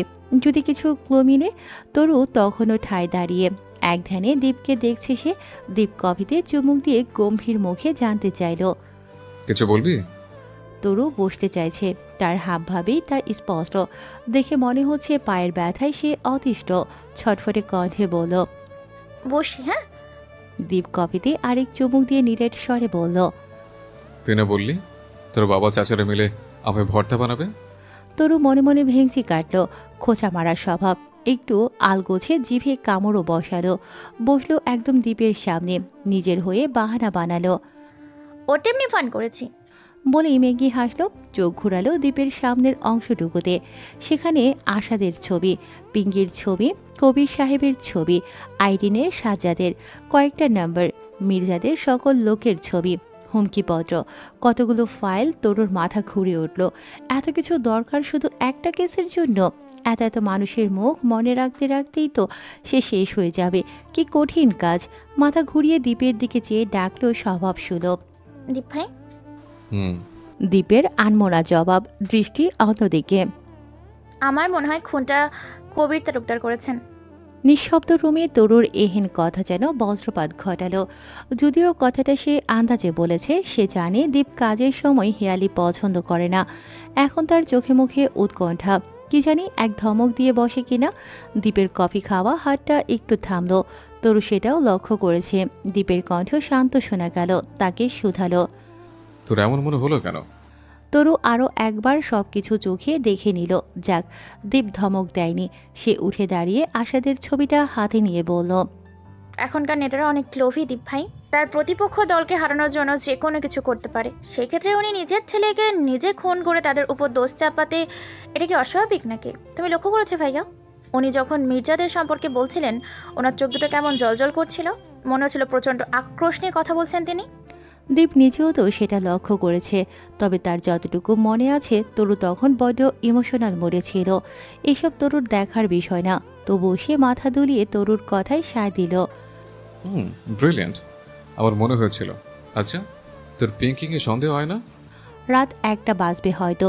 দ্বীপের রুমের খোলা জানালা দিয়ে হুড়মুড় করে বাতাস ঢুকছে। সারাদিনের গরমের পর এখন বাতাস বইছে, ব্যাপারটা মন্দ নয়। অদূরে কয়েকটা বড় বড় গাছও নজরে আসে। রাস্তার পাশের হালকা সোডিয়ামের নিয়ন আলো প্রবেশ করছে দ্বীপের রাজত্ব করা রুমটায়। চারপাশ কেমন নিস্তব্ধ। তরুকে কতক্ষণ ভাবুক দেখালো। দ্বীপ তার মুখটায় একধেনে চেয়ে আছে। তার জহুরির চোখ মাপার চেষ্টা করছে তরুর উত্তেজনা উদ্দীপনা। মেয়েটা এই যাত্রায় একটু বেশি জড়াতে চাইছে, যদিও প্রত্যেকটা কেসেই সে এমন বায়না ধরে। তবে দ্বীপ মানে না সেসব। নিস্তব্ধতা ভেঙে তরু নিজেই বলল, হচ্ছে, তবে বেশি না। দ্বীপ যেন ভুলে বসলো তরুর অবস্থানের কথা। তরু যে তার চাচাতো বোন তাও ভুলে গেল। এতটা কেয়ারলেস দ্বীপ কখনোই না। এখন তার ইচ্ছেতেই সে তরুর সাথে কথা বলতে চাইছে। এত উদ্ঘাটের ভিড়ে একজন আলোচনা করার সঙ্গী হলে বেশ হয়। সে যথেষ্ট সাবলীল গলায় বলল, আরেকটা বিষয় নিশ্চিত হতে পারতাম যদি আশিদের ফোনটা পেতাম। এটা উধাও। তরু একটু খুশি হলো। দ্বীপ যেহেতু কথা বলতে চাইছে, বিষয়টায় তার চকচকে মুখখানি আরও চকচকে হয়ে উঠল। উৎসুক হয়ে নিজেও কিছু বলতে চাইল, অথচ তার পূর্বেই দ্বীপের ফোনটা কর্কশ শব্দে বেজে উঠল। কথার মাঝখানে বড় দাড়ি বসিয়ে দ্বীপ কল রিসিভ করল। স্বভাবসুলভ দাম্ভিকতার সহিত জানালো নিজের পরিচয়। ওপাশ থেকে সাজ্জাদ সালাম দিল, নিজের পরিচয়টাও বলল। দ্বীপ গলা শুনেই চিনেছে, তবুও একটু অচেনার ভান ধরল। আপনি কবির সাহেবের পিএ, রাইট? জি, আসলে স্যার বলল আপনাকে কল দিতে। আপনার কিছু সাহায্য হলে আমায় জানাবেন। বাকিটুকু না শুনেই দ্বীপ কল কেটে দিল। চামচাগুলো না পেরে কাজ করে। কণ্ঠ শুনে মনে হচ্ছে গভীর ঘুমে। তরু পাশ থেকে বলল, বিচার শান্তিতে ঘুমাতেও পারছে না। তার কথা শেষ হবার পূর্বেই পুনরায় কল বাজায়। বিরক্ত হলো দুজনই। তরু একটু বেশি বিরক্ত হলো। যাও একটু দ্বীপ বলা শুরু করেছিল, এই ফোনের জ্বালায় তো টেকা যাচ্ছে না। তার মুখটা দ্বীপ লক্ষ্য করে অগোচরে হাসলো খানিক। তরুকে দেখে মনে হচ্ছে কোনো তেতো জিনিস খেয়েছে সে। ফোন রিসিভ করতেই এবার তরু সেটা লাউড স্পিকারে দিল। দ্বীপ বিরক্ত হলেও কিছু বলল না, নীরব দর্শকের মতো রইল সে। এবার ওপাশ থেকেই শোনা গেল নারী কণ্ঠ। তরু ফোনে চেয়ে দৃষ্টি সংকুচিত করল, এই মেয়ে আবার কে? দ্বীপ যথাসম্ভব ঠান্ডা গলায় জিজ্ঞেস করল, জি, কে বলছেন? নাফিজা আবারও মুগ্ধ হলো দ্বীপের কণ্ঠে। কেমন গমগমে গলার স্বর। এই লোকের প্রেমে না পড়ে উপায় আছে? সে মুগ্ধতা উপচে পড়া কণ্ঠে বলল, আপনি এখনো ঘুমাননি? তরু ফিসফিসিয়ে বলল, বলো আমি চোর, রাতে চুরি করতে বের হয়েছি, তাই ঘুমাইনি। দ্বীপ ফোনটা তরুর হাতে দিয়ে দিল। নিরুদ্বেগ কণ্ঠে আওড়ালো, তুই বল, কি বলবি? সে ফোন হাতে নিল। সে নিশ্চিত এই মেয়ে দ্বীপের কেউ না। মেয়েদের ব্যাপারে এই বেটা আস্ত হনুমান। যেখানে নিজের বোনকেই সহ্য করতে পারে না, সেখানে অন্য কোনো পরিচিত মেয়ে হবে সেটা ভাবাও পাপ, মহাপাপ। তার চিন্তা ভাবনার মধ্যেই আবারও শোনা গেল সেই কণ্ঠ। যদিও দ্বীপের কাছে কণ্ঠটা চেনা লাগছে, তবুও চুপ রইল সে। এত রাতে ফোন দিয়ে বিরক্ত করলাম নাকি? তরু ঝাঁঝালো গলায় বলল, রাত 12টার সময় কল দিয়ে জিজ্ঞেস করছেন বিরক্ত করলাম নাকি? ছং করতে এসেছেন এখানে? কেন কল দিয়েছেন সেটা বলুন, কে আপনি? ওপাশে নাফিজা থতমত খেলো। তার রেশ ধরেই বলল, জি, আপনি কে? চিকন মেয়েলি স্বর। তরু ভ্রু কুচকাল। বড় দাম্ভিকতার সহিত দাপুটে ভঙ্গিতে পরিচয় জানালো, যাকে কল দিয়েছেন তাকে চেনেন নিশ্চয়ই, আমি তার অ্যাসিস্ট্যান্ট। যেন জবাবটা তার জিভের ডগাতেই ছিল। বলেই মুক্ত ঝরার মতো হাসল। দ্বীপ অপ্রস্তুত ভঙ্গিতে একটু হেসে ফেলল। তরুর অগোচরে রইল তা। এই মেয়ে এখন তার আশকারা পেলে আরও মাথায় চড়বে। বাদর কিনা একটা। ততক্ষণে তরুর হাতের ফোনের সংযোগ বিচ্ছিন্ন হয়েছে। অপর পাশের অচেনা ব্যক্তিই করেছে তা। তরু ফোনটা রাখল টেবিলে। আবারও হা করার পূর্বেই তর্জনী উঠালো দ্বীপ। হালকা আওয়াজে হুঁশিয়ারি দিল, সোজা রুমে যাবি, কথা বললে মায়ের খাবি। বড় হয়েছিস, সেটা ভুলে যাব। তরু চেঁচিয়ে উঠল খানিক, এই সবসময় চাচাও কেন বলো তো? ভালো মতো কথা বলা যায় না?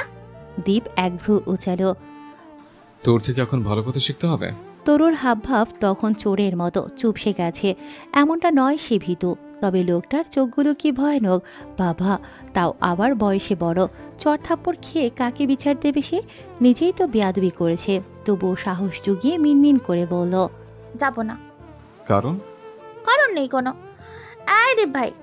দ্বীপ শান্ত মস্তিষ্কে জবাব দিল, বলে বিদায় হ। তরু ভিতরে ভিতরে ফুঁসে উঠল। এত সুন্দর মাখন মেখে ডাকলেও কেউ এমন করতে পারে সেটা তার জানা ছিল না। যথাসম্ভব শান্ত গলায় জানতে চাইল, আমাকে এই কেসটার তোমার সাথে রাখবে? দীপ উঠে এগিয়ে আসলো তরুর কাছে। তরুর চোখ মুখ সূর্যের মতো চিলিক দিয়ে উঠল। হয়তো তার কথা মেনে নেবে দীপ। তবে বরাবরের মতো তাকে নিরাশ করে দীপ হাতের কাপটা তুলে দিল তার হাতে। পিছনে ফিরে বাচ্চাদের মতো তাকে আদেশ করল, সোজা রুমে। তরু হার মানল না, কেবল সাময়িক সময়ের জন্য চুপ করে হনহন করে চলে যেতে যেতে বলল, যাচ্ছি যাচ্ছি। টেবিলে তখন তার আধ খাওয়া আপেল। দীপ হেঁটে গিয়ে সেটা হাতে নিল। তরুর কামড় দেওয়া অংশে ঠোঁট বাঁকিয়ে কতক্ষণ চেয়ে রইল, পরপর খোলা জানালা দিয়ে ফেলে দিল সেটা। আধ খাওয়া আপেলটার জায়গা হলো তাদের বাগানের ঝোপে ছাড়ে। বড্ড অবহেলায়, বড্ড অবমাননায়। পরের দিন সকালে ঘুম থেকে উঠে বেরিয়ে পড়ল দীপ। বেশ কিছু ইনফরমেশন কালেক্ট করতে হবে। তার সহযোগী সাইফও সাথে থাকবে। কালকে তরুর সাথে ছিল বিধায় সাইফকে না করেছিল দীপ। কাজের ব্যাপারে একনিষ্ঠ দ্বীপের সারা রাত এমনিতেও ছটফট করতে করতে কেটেছে। কখন শেষ হবে? তরু যখন ঘুম থেকে উঠল তখন 8:30 বাজছে ঘড়িতে। অ্যালার্মের কর্কশ শব্দে বিরক্তিতে তেতো হয়ে উঠল তার মুখ। এত রাত করে শুয়েছে বিধায় খারাপ বেশি লাগছে। ধীরে সুস্থে একদম কলেজের জন্য তৈরি হয়ে নিচে নামল সে।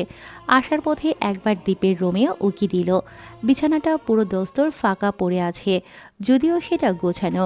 তরু জানে দীপ কাজের ক্ষেত্রে হেলাফেলা করে না, তাই আর রুমে ঢুকলো না সে।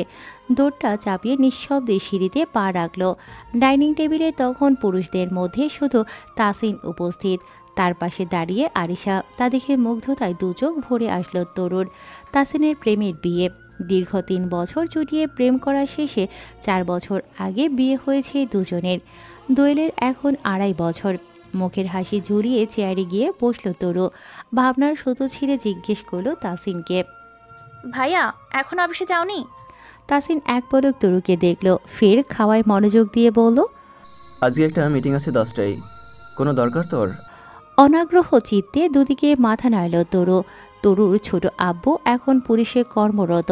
পোস্টিংয়ের জন্য সিলেট আছেন। নিজেদের পারিবারিক ব্যবসা বাবা আর বড় আব্বুই সামলাচ্ছেন। তাসিন ব্যাংকের অফিসে জয়েন করেছে 3 বছর। বাড়ির এই সদস্যগুলোর মধ্যে তরু আর দোয়েল একটু চঞ্চল বেশি। তাদের উল্লাসেই সদা সর্বদা গমগম করে শেখ বাড়ি। সে কি যেন ভাবল। পরে পাউরুটিতে জেল দিয়ে কামড় দিতে দিতে বলল, আমার কলেজেও তো 9 যায়, আমাকে ড্রপ করে দিও। তার কথার প্রতি উত্তরে তাসিন ছোট্ট করে বলল, আচ্ছা। তবে তরুর চোখে মুখে ফের প্রশ্নের ছড়াছড়ি দেখা গেল। তার হাবভাবে স্পষ্ট সে আরও কিছু বলবে। নিজের উদ্দীপনা দমাতে না পেরে প্রশ্ন করিয়ে বসল জাহানারাকে, দীপ ভাই কোথায় গো বড় আম্মু? জাহানারা তৎক্ষণাৎ বললেন, ও তো কাজে চলে গেল। তরুর মনে একরাশ বিরক্তি আসলো। ধুর, ভালো লাগছে না কিছু। যদি আজকেও যেতে পারতো সাথে। খাওয়ার ফাঁকে সে কতক্ষণ আনমনা বিড়বিড় করলো। তার চেহারা দেখে নিজ মনে বুকে চাপড় দিলেন মায়া বেগম। মেয়েটা আর ভালো হলো না। তরু খাওয়ার পর আবারও উপরে গিয়েছিল। তাসিন তার জন্য অপেক্ষা করছে নিশ্চয়ই। মেয়েটা হন্তদন্ত ভঙ্গিতে নিচে নামলো। তার পায়ের শব্দে নিস্তব্ধ ড্রয়িং রুমে অদ্ভুত শব্দ হয়। আরিশা সাবধান করে তাকে, আসতে যাও ননদিনী। তরু সেসব শুনলে তো, তবে তাকে আবারও বাধা দিতে সামনে আসলো নীলিমা। তরু ইতিউতি না করেই শুধালো, কিছু বললে ছোট মা? মেয়ের দেরি দেখিয়ে নীলিমাও বললেন, হ্যাঁ রে তরু, আসার সময় নাদিমের স্কুল থেকে ওর টিসিটা নিয়ে আসিস তো। আমি বলে রেখেছি হেড স্যারকে, ও ছোট তো, ওর কাছে দিবে না। আমার যাওয়ার কথা, তুই যখন ওর স্কুল পেরিয়ে আসবি তুই বরং নিয়ে আসিস। তরু অবাক হলো। মাথায় খেললো না কিছু তার বোকা কণ্ঠস্বর। কেন ছোট মা, ওই স্কুল ভালো না নাকি? কয়েকদিন পর নাদিমের পরীক্ষা, এখন টিসি কেন? তরুর চোখে মুখে আশ্চর্যের ভাব, যেন মহাভারত অশুদ্ধ হয়ে যাচ্ছে। তার প্রশ্নে নীলিমা এইভাবেই বললেন, আসলে তোর ছোট আব্বু চাচ্ছিলেন আমিও সিলেট যাই। ওখানে একা থাকেন, বুঝতেই তো পারছিস, একা একা রান্না করার ঝামেলা। তার উপর তরু মাঝপথে কথা কেড়ে নেয়, তার মানে তোমরা থাকলে আমি সিলেট গিয়ে বেড়াতে পারবো? মায়া বেগম এতক্ষণ শুনেছেন সব। মেয়েকে ধমক দিলেন তিনি, তোর বেড়ানো ছাড়া আর কাজ নেই? বড় হচ্ছে তবুও চঞ্চলতা কমছে না। বাইরে থেকে তখন তাসিনের গলা শোনা গেল, এই তোরো তাড়াতাড়ি আয়। আসছি ভাইয়া। তরু চলে গেলে নীলিমা মায়াকে বললেন, মেয়েটাকে সবসময় ধমকের উপর রাখেন কেন ভাবি? একটু চঞ্চলতা তো এই বয়সে করবেই নাকি? মায়া আর কথা না বলে প্রস্থান নিলেন সে স্থান হতে। জাহানারা বললেন, কোন দিন যাবি নীলিমা? তোর ভাই সেদিন আমায় বলল তোদের যাওয়ার কথা। নীলিমা সোফার কুশন ঠিক করে বলল, দেখি বড় আপা এই সপ্তাহেই হয়তো। তরুর কলেজে ছুটি হলো একটাই।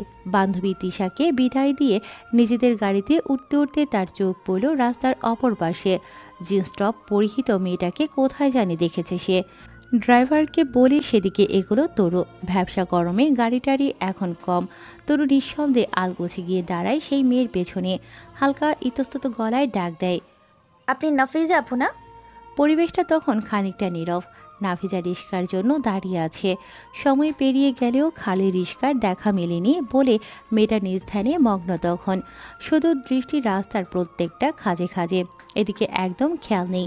হঠাৎ কারো কণ্ঠ পেয়ে তাই চমকে উঠল মেয়েটা। তৎক্ষণাৎ পাশ ফিরে তরুকে দেখে কুচকানো ভ্রু আরও কুচকে গেল তার। পিটপিট করে চেয়ে থেকে সন্দেহী গলায় বলল, তুমি তরুণীদি শেখ, রাইট? তরু হাফ ছাড়ল। তার মানে তার আন্দাজ ঠিক। সে অল্প স্বল্প মাথা দোলায়। এতে আশ্বস্ত হয় নাফিজা। তরু জিজ্ঞেস করল, আপনি এখানে কেন আপু? আমার অফিসটা এদিক দিয়ে যেতে হয়। এখন দেখো না, কোনো রিক্সা পাচ্ছি না। মেয়েটার কণ্ঠেই হতাশা, চোখে মুখেও বিরক্তিভাব বোঝা যাচ্ছে। তবে তরু কথা না বলে একধানে চেয়ে রইল নাফিজার গোলগাল ফর্সা মুখটায়। রোদের কারণে গালগুলো কেমন লাল হয়ে উঠেছে। তার দিকে এভাবে চেয়ে থাকতে দেখে নাফিজা গলা ঝাড়ল। একটু ইতস্তত করে প্রশ্ন করল, কি বলবে তুমি? তরু ভনিতা করল না, সোজা সাপটা প্রশ্ন ছুড়ে দিল, খালাতে দীপ ভাইকে আপনি কল দিয়েছিলেন তাই না? প্রশ্নের ধরন আর তাকানোর ভাবভঙ্গিমা দেখে নাফিজা ভরকে গেল। কোথাকার কোন প্রশ্ন করছে এই মেয়ে? দীপকে সে কল দিলেও তরু জানবে কিভাবে? কেমন একটা অস্বাভাবিক ভাব তার, কেমন জহুরি দৃষ্টি, যেন চোখ দিয়েই বলছে সব। দুজনের চোখ অনেকটা একরকম মনে হচ্ছে না? সে হতভম্ব ভাব কাটিয়ে পাল্টা প্রশ্ন করল, তুমি কি করে জানলে? আমি তো তার অ্যাসিস্ট্যান্ট। চটপটে উত্তর দিল তরু। এ প্রশ্নের উত্তর তার জিভের ডগাতেই ছিল, যেন সে জানত তাকে এখন এটাই জিজ্ঞাসা করা হবে। অপর পাশের নাফিজা অবাকের চূড়ান্ত পর্যায়ে চলে গেল। বলে কি, সে তো ভেবেছিল দীপ হয়তো নিজের অফিসে তখনও, কিন্তু এই বাচ্চা মেয়ে দীপের অ্যাসিস্ট্যান্ট কী করে হলো? নাফিজা আবারও শোধালো, তোমায় দেখে তো যথেষ্ট ছোট মনে হচ্ছে আমার কাছে। কোন ক্লাসে এখন? ইয়ার সেকেন্ড ইয়ার, ছোট নেই। তুমি সত্যি দীপের অ্যাসিস্ট্যান্ট? নাফিজার মুখ দেখে তরুর হাসি পেল। মেয়েটা সত্যি ভরকে গেছে। বিশ্বাসের ছিটে ফোটাও নেই নাফিজার মুখে। তার বদলে সেখানে একরাশ অজানা কৌতূহল। সে মুখ দেখে তরুর ভালো লাগলো প্রচুর। নিজেকে কেমন নিজের কাছেই বড় বড় মনে হচ্ছে। সে ভাবল এখন থেকে সবাইকে বলবে সে দীপের অ্যাসিস্ট্যান্ট। সে নিজের হাসি চেপে রাখলো সন্তর্পণে। বলল স্বাভাবিক গলায়, অ্যাসিস্ট্যান্ট না হলে এত রাতে ওনার কাছে কি করতাম? আজব। আর তাছাড়া এসব কাজের ট্রেনিং ছোট থেকেই শিখে রাখতে হয়। নাফিজা আরও ঘাটতে গিয়েও চুপ মেরে গেল। কিন্তু এটা তো বিশ্বাসের কথা বলেও মনে হচ্ছে না। কালকে দীপকে যতটুকু দেখেছে তাতে মনে হয় না এমন মেয়েকে সে নিজের অ্যাসিস্ট্যান্ট রাখবে। রিস্কা ইতিমধ্যে পেয়ে গেছে, শুধু কৌতূহল নিয়ে শুধালো, তুমি কি করে বুঝলে ওটা আমি? কালকে তো আপনার গলা শুনলাম। এটুকু বলতে না পারলে আবার কিসের অ্যাসিস্ট্যান্ট হলাম? নাফিজা তার দিকে তাকিয়ে থেকে রিস্কায় উঠল। এমনিতেই রিস্কা পাওয়া যাচ্ছে না, এটা মিস হয়ে গেলে আরেক ঝামেলা। বিষয়টা তরুর কাছে মজার মনে হলো। বেশ জব্দ হয়েছে। নিজ মনে হাসতে হাসতে গাড়িতে গিয়ে বসল সে। গাড়ি থেকে নামলো নাফিজা। মাথায় তখনও সামান্তারে তরুর কথা ঘুরছে। সে দেখল দীপ তাদের বাড়ি থেকে বের হয়েছে, সাথে আরেকটা ছেলে। দীপের মতোই তো দেখা যাচ্ছে, তবে ততটা ফর্সা নয়। নাফিজা সেদিকে দৃষ্টি না দিয়ে ভাড়া মিটিয়ে হন্তদন্ত হয়ে সে দীপের সামনে আসলো। উচ্ছ্বসিত পদক্ষেপ তার। এসে বলল, দীপ কি জবাব দেবে সে কথার? সাইফ একটু দীপের মুখের দিকে চেয়ে নাফিজাকে দেখল। জি, কাজ ছিল। দায়সারা জবাব দীপের। মেয়েটা তখন একধানে চেয়ে রয়েছে তার দিকে। আর চোখে সেটা লক্ষ্য করে সাইফ কাশলো একটু। গলায় শব্দ করায় ধ্যান ভাঙল তার। দীপ বাইকে বসে গাড়িতে চাবি দিতে দিতে বলল, পরের বার থেকে এত রাতে কারো মোবাইলে ফোন দিবেন আশা করে। আপনার মতো সাংবাদিকের কাছ থেকে এটা আশা করা যায় না। এটুকু বলেই দীপ চলে গেল। পরপর সাইফও ছুটল তাদের চলন্ত চাকা দুটোর দিকে তাকিয়ে। নাফিজা হা হয়ে রইল। এরা কারা? ভাই বোন মাত্র কয়েকটা শব্দ শুনেই চিনে ফেলল। এদের মাথায় আছেটা কি? আশ্চর্য আশ্চর্য। বিড়বিড় করতে করতে সে বাড়িতে ঢুকলো। এত চতুর, নিজের সাথে সাথে বোনকেও প্রশিক্ষণ দিচ্ছে বোধ হয়। দীপ যখন বাড়িতে প্রবেশ করল তখন ভরা সন্ধ্যা। ড্রয়িং রুমে বসে টিভি দেখছে তরু। আর কেউ নেই। নাদিম দোয়েল ঘুমিয়ে আছে। জাহানারা, মায়া আর নীলিমা নামাজের প্রস্তুতি নিচ্ছেন। জুতোর খটখট শব্দটা কানে বাজছে বেশ। লোকটা কারোর সাথে উচ্চস্বরে কথা বলতে বলতে আসে। ড্রয়িং রুমের সোফায় বসেও কতক্ষণ ছাইল ওপাশের ব্যক্তিকে। মনে হচ্ছে তার অতি পছন্দের কোনো কাজ করেছে অপর পাশের ব্যক্তিটি। চোখ মুখ হালকা লাল। তরু কতক্ষণ টিভির দিকে চেয়েও কান খাড়া করে রাখল। অথচ তাকে দেখে মনে হচ্ছে টিভি দেখা ছাড়া এই ভূখণ্ডে তার আর কোনো কাজই নেই। ফোন কেটে সোফায় কতক্ষণ মরার মতো পড়ে রইল দীপ। চোখ বন্ধ করে ঘাটটাও ডুলছে হাতে বেশ কয়েকবার। রেগে আছে লোকটা। টিভি থেকে আসা শব্দে দীপের ফর্সা মুখটায় বিরক্তিরা হুটুপুটি খেল। শরীরের শার্ট ভিজে আছে। সে উঠে দাঁড়িয়ে যাওয়ার পথে তরুকে বড় অধিকার মিশিয়ে হুকুম করল, আমার রুমে 1 কাপ চা দিয়ে যা, কুইক। বলেই আর দাঁড়ালো না। ফ্রেশ হতে হবে। আজকে রাতেই জামালপুর যেতে হবে। সাইফেরও যাওয়ার কথা ছিল। তাকে অন্য কাজ করতে হবে। একা একা যেতে হবে ভেবে মেজাজ আরও খারাপ হচ্ছে। কেস সলভ হওয়া পর্যন্ত কাউকে বিশ্বাস করা ঠিক হবে না। সাথে কেউ থাকলে যদিও একটু ভালো লাগতো। তার যাওয়ার পানে চেয়ে থেকে রান্নাঘরে গেল তরু। এখন দীপের কথা মতোই চলতে হবে। তরুর জীবনে এক চাপ আর কফি ছাড়া দ্বিতীয় কিছু নেই, অর্থাৎ তার রান্না জানার আইটেমে। দীপ ওয়াশরুম থেকে বের হয়ে দেখল তরু তখনও তার রুমে, চা বিছানার ওপরে। কাপটা হাতে নিয়ে তাতে চুমুক বসালো দীপ। তরুকে দেখে বলল, রুমে কি? যা। একটা ইংরেজি বই নেড়েচেড়ে দেখছিল তরু। দীপের হুঙ্কারে সে কেঁপে উঠল খানিক, যদিও তা তাড়াতাড়ি সামলে নিয়েছে। বইটা রেখে দীপের সামনে এসে দাঁড়ালো। বায়না করলো তার স্বরে, আমাকে নিয়ে চলো না ভাইয়া। দীপ কিছু বুঝলো বোধ হয়। মুখ দেখে বোঝা যাচ্ছে না কিছু, না রাগ না ক্ষোভ, নেই কোনো অনুভূতি। মূর্তি পাথর কোথাকার। নির্লিপ্ততা তার গলার স্বরে স্বরে। কোথায়? তরু এ পর্যায়ে মুখ ভ্যাংচালো। জানো না নাকি ওই আশাদার মৃত্যু যেখানে হয়েছে সেখানে? দীপ তীক্ষ্ণ দৃষ্টিতে তার দিকে তাকিয়ে, তুই শুনেছিস সব? তরু হেসে দিল। সে জানে দীপ বিষয়টা খেয়াল করেছে।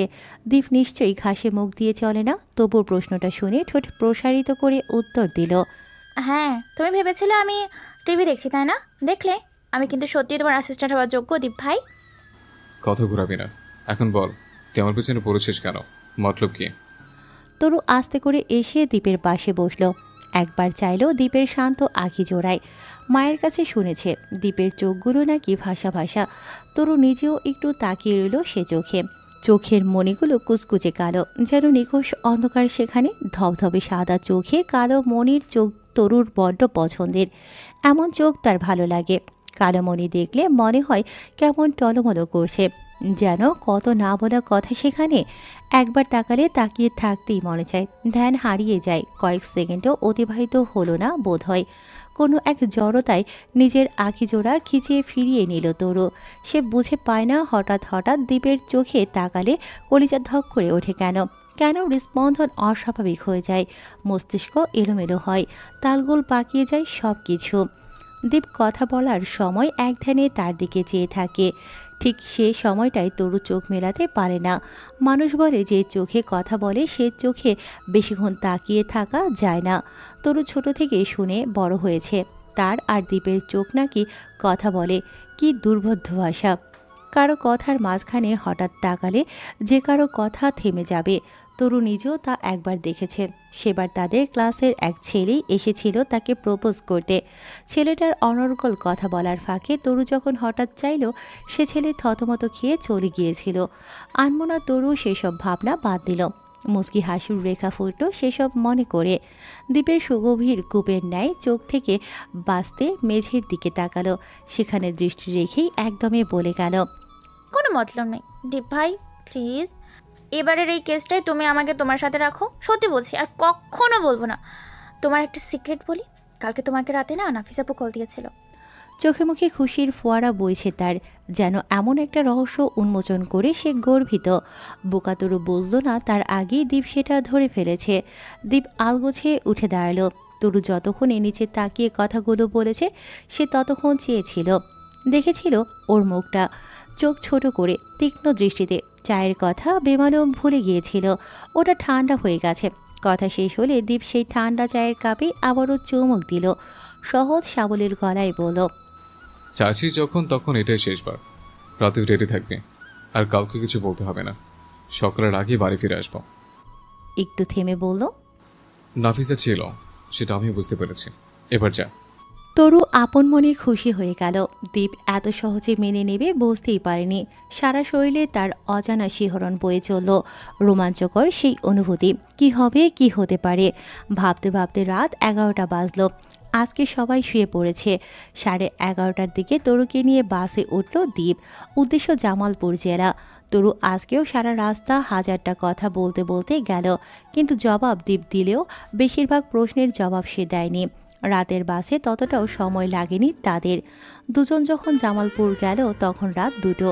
চারিদিকে কেমন গা ছমছমে একটা ভুতুরে ভাব। আসাদদের বাড়িটা বেশ পুরনো, তবে দোতলা। গ্রামে এমন একটি বাড়ি সচরাচর দেখা যায় না। কলিং বেল টিপে 2 মিনিট দাঁড়িয়ে রইল দুজন। এত তাড়াতাড়ি দরজা খুলে যাওয়ায় তরুর খানিকটা আশ্চর্য হলো। তবে কি এই মহিলা জানেন তারা আসবে? বৃদ্ধা তাদের দুজনকে সালাম দিল। দীপ ধীর পায়ে হেঁটে গিয়ে বসলো একটা চেয়ারে। সম্মুখে বৃদ্ধ মহিলার পোশাক আশাকে গরিব মনে হলেও চেহারার ছাপ বলছে যথেষ্ট বড় ঘরের তিনি। দীপ তরুকে ইশারা দিল কথা বলতে। তরু কতক্ষণ ইতস্তত করলো কি বলবে, কি বলা উচিত। ভাবতে ভাবতে কোনো রকমে গলনালী দিয়ে শব্দ বের করলো সে, আপনি এবারের কি হন আন্টি? বৃদ্ধা আঁচলে মুখ ঢাকলো। আমি কিছু হই না, এ বাড়ির দেখাশোনা করি। তরু তীক্ষ্ণ চোখে চাইল মহিলার পানে। সুন্দর সাবলীল শুদ্ধ ভাষা তার।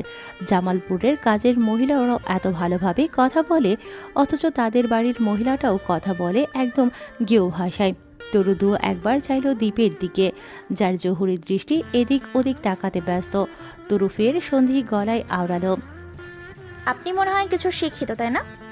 তরুর কথায় দ্বীপের ঠোঁট উঠে এলো একপাশে, হাসলো দাঁত পিষে শব্দহীন। একদম ঠিক জায়গায় কথা গিয়েছে। ঠোঁটে লেগে থাকা শব্দহীন হাসি নিয়ে সে চেয়ে রইল মহিলার দিকে। ওপাশের বৃদ্ধা তখন থতমত খেল, কথা শুধরে নিল, আরে না, কিটা যে কন আপনি, আমি পড়ালেখা করছি না। এখন ঠিক আছে। তারপর একটু ঢপ পারল তরু, কেমন হেসে হেসে বলল, আপনি কিন্তু অনেক সুন্দরী আন্টি। বৃদ্ধা কবিতা বেগম খুশিতে ডগমগ করে উঠলেন, হাস্য গলায় বলে উঠলেন, থ্যাংক, ধন্যবাদ আপা। দীপ মুখ খুলল এবার। তার জহুরি আর তীক্ষ্ণ চাহনি শুধু কবিতাতেই নয়, এতক্ষণ তরুর মাঝেও ছিল। ঠোঁটের হাসি মুখের ক্রুভাব কাটিয়ে চিরচেনা গম্ভীরতায় ফিরল। গমগমে কণ্ঠে বলল, আমাদেরকে আশাদের ঘরে নিয়ে যান। কবিতা বেগম বললেন, একটু বও বাবা। কানে ফোন চেপে তিনি চলে গেলেন। তরু উসখুস করল। তার বাক্য ভাণ্ডারে আবারও এত কথা সে রাখতে পারে না। ড্রয়িং রুমের মৃদু মোমবাতির আলোয় সে ডেকে উঠল, দীপ ভাই। যা বলার বাড়িতে গিয়ে বলবি। তরু আর কথা বলল না। কবিতা বেগম তাদেরকে আশাদের ঘরে নিয়ে গেলেন। দুজন কতক্ষণ সেখানে তল্লাশি করে জঙ্গলের কাজটায় আসলো। কবিতা বেগম আসতে চাইলে দীপ না করল। অগত্যা তিনি আর গেলেন না। বাড়ির পেছনের অংশটা গভীর জঙ্গলের মতো, চারিদিকে শুধু ঝিঝি পোকার আওয়াজ। তরু ভয় পেয়ে দীপের হাতটা খাবলে ধরে রাখল। তার কাঁপাকাঁপি দীপ নিজেও টের পেল, তবুও কিছু বলল না। একবার ভয় পেলেই শিক্ষা হবে। তরুর কাঁপন সময়ের সাথে সাথে বাড়ল। হাতের হিংস্র থাবা দীপের বাহুতে। দীপ অন্ধকারে নিজের হাতে তাকালো, কি মনে করে যেন আবারও হাসল। ঝুঁকে তরুর কানের একটু দূরত্বে মুখে নিয়ে গেল, গলা নামিয়ে ফিসফিস করে বলল, দেখ নিধি, ভূত। তরু মুখে হাত দিয়ে চিৎকার দিল, আল্লাহ, দীপ ভাই গো, আমাকে ভয় দেখিও না, এমনিতে জমে যাচ্ছি। দীপ তরুর অগোচরে আরও একবার হেসে উঠল। একদিনে এতবার হাসা আগে হয়নি কখনো। পরে আর দুজনের মধ্যে কথা হয়নি। প্রায় 1 ঘন্টার মতো সেখানে কাটিয়ে 3টার দিকে পুনরায় গাড়িতে উঠল দুজন। বাড়ি ফিরতে ফিরতে 6টা বাজল। তরু ঘুমু ঘুমু চোখে গিয়ে শুয়ে পড়ল। দীপ আরও কতক্ষণ স্টাডি পরে ঘুমোতে গেল। আর একদিন দরকার, তার মধ্যেই সমাধান পাওয়া যাবে। পরশু নিজের চূড়ান্ত সিদ্ধান্তে পৌঁছবে দীপ। এর আগে একবার তরুকে নিয়ে আবার এমপির বাড়ি যেতে হবে। কেসটা ততটাও জটিল নয়। যেহেতু এ যাত্রায় তরু সাথে থাকতে চাইছে, তখন না হয় থাকুক।